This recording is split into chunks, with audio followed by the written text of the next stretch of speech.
Il était une fois le nombre 5 qui voulait organiser un festin avec 10 de ses copains. Au début, pas de peau. Il tomba sur Zéro qui se cachait derrière un sombrero. 5 fois 0 égale 0. En chemin, il rencontra un qui lui soutint qu'ils seraient unis comme les 5 doigts de la main. 5 fois 1 égale 5. Mais 2 apparut avec ses gros yeux. Sans moi, une main ne servirait à rien. Alors, 5 doigts pour toi, 5 doigts pour moi. À nous deux, nous préparerons un beau feu d'artifice. 5 fois 2, 10. C'est alors que dans les bois il rencontra 3 qui lui raconta qu'il n'avait pas le choix et que le nombre des invités ne serait pas 75 ou 95 mais bien 15. 5 fois 3 égale 15. Ne te laisse pas abattre, lui dit le 4. Voici un peu de pain et de raisin pour apaiser notre faim. 5 fois 4 égale 20.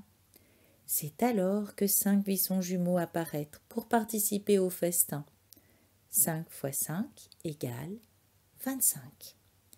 Si 6 n'était pas intervenu pour faire griller les saucisses, la situation aurait été navrante. 5 fois 6 égale 30. 7 courgettes, 7 fourchettes, 7 assiettes, 7 baguettes, 7 côtelettes. Oh, 7 ne savait plus où donner de la tête. 5 fois 7 égale 35. La scène était marrante. 8 mangeaient des amanites un peu trop cuites et mal odorantes. 5 fois 8 égale 40. 9 cuisaient 9 œufs dans une marmite transparente avec du zinc. 5 fois 9 égale 45. Heureusement, 10 arriva avec des paniers de cerises craquantes et croquantes. 5 fois 10 égale 50. Tous les nombres étaient ravis et prièrent 10 de les inviter pour la prochaine fois. Fois de multiplication. Maintenant, on va passer à différents jeux que tu vas réaliser seul ou accompagné d'un adulte.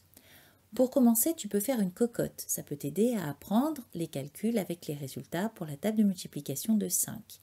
La cocotte, tu l'avais peut-être réalisée lors de la séance précédente sur la table de multiplication de 4. Lorsque tu la déplies, tu écris les calculs, tu peux faire des petits dessins et ensuite écrire comme titre la table de multiplication de 5 et jouer avec les personnes qui t'accompagnent.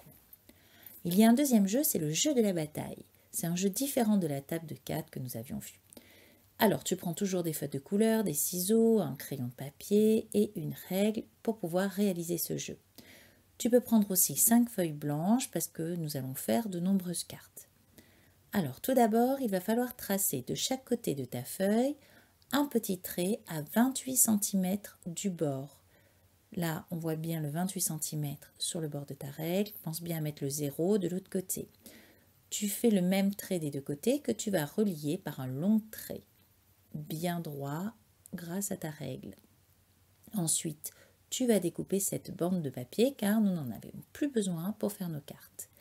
Maintenant, on va dessiner les différentes cartes. D'abord, il va falloir faire un trait au milieu à 10 cm et 5 mm du bord. Voilà ce que cela représente sur ma règle. Un tout petit trait. Tu vas devoir faire la même chose de l'autre côté de la feuille et rejoindre ces deux traits avec un autre long trait grâce à ta règle. Ensuite, tu retournes ta feuille et tu vas tracer des petits traits tous les 7 cm. Donc tu vois bien 7, 14, 21 et 28 cm qui correspondent au bord de ta feuille de l'autre côté. Quand tu retournes, tu vois bien les 8 cartes qui sont ainsi disposées de mesures égales. Tu peux les découper à l'aide de tes ciseaux avec soin et bien droit en suivant les traits que tu as tracés. Ensuite, tu prends un feutre de couleur qui va te permettre d'écrire les différents calculs. Par exemple, j'ai pris du vert, moi, pour écrire la table de multiplication de 2, mais tu ne fais aucune carte qui correspond au résultat de tes multiplications. Voici les 4 tas de cartes, alors 2, 3, 5 et 4 qui sont de couleurs différentes. Pour jouer au jeu de la bataille, il suffit de bien mélanger toutes les cartes. Ensuite, suivant le nombre de joueurs, il faut distribuer toutes les cartes, il n'y a pas de pioche et évidemment les mettre à l'envers. On fait une bataille fermée. Chaque joueur retourne une carte et doit trouver le résultat qui correspond. Le plus grand nombre qui est sur une carte, évidemment, sera le gagnant. Donc celui qui a trouvé le résultat le plus grand prend les cartes. Parfois, tu peux retrouver les mêmes résultats alors que la multiplication n'est pas la même, 3 fois 4 ou 4 fois 3 par exemple. À ce moment-là, chaque joueur met une carte à l'envers sans la regarder, recouvre la carte et une autre carte, une troisième carte à l'endroit sur l'état. Toujours pareil, on fait le calcul, on cherche le résultat le plus grand et le gagnant est celui qui a le résultat évidemment le plus important. Maintenant, on va passer à un autre jeu qui est le jeu du mistigris. Tu as peut-être déjà joué ce jeu dans d'autres circonstances, tu vas voir, c'est très facile. Tu peux utiliser les cartes que tu as déjà réalisées dans le jeu de la bataille et tu en fabriques d'autres où cette fois-ci, il suffira d'écrire les résultats. Ensuite, il va falloir prendre une dernière carte. Alors sur celle-ci, tu vas dessiner le monstre que tu veux parce que celui-ci va représenter une carte qu'il ne faut absolument pas avoir dans son jeu, c'est le mistigris. Donc ton jeu comportera 10 cartes de calcul, 10 cartes de résultats et la fameuse carte du mistigris. Pour jouer, c'est très simple. Tu peux lire la règle du jeu qui va s'afficher sur ton écran et m'écouter aussi. Alors, chaque joueur aura le même nombre de cartes. Tout d'abord, il faut essayer de chercher les paires qui vont ensemble, c'est-à-dire un calcul avec le résultat qui correspond et les mettre de côté. Ensuite, chacun son tour, on va tirer au hasard, sans regarder, une carte dans le jeu de son voisin.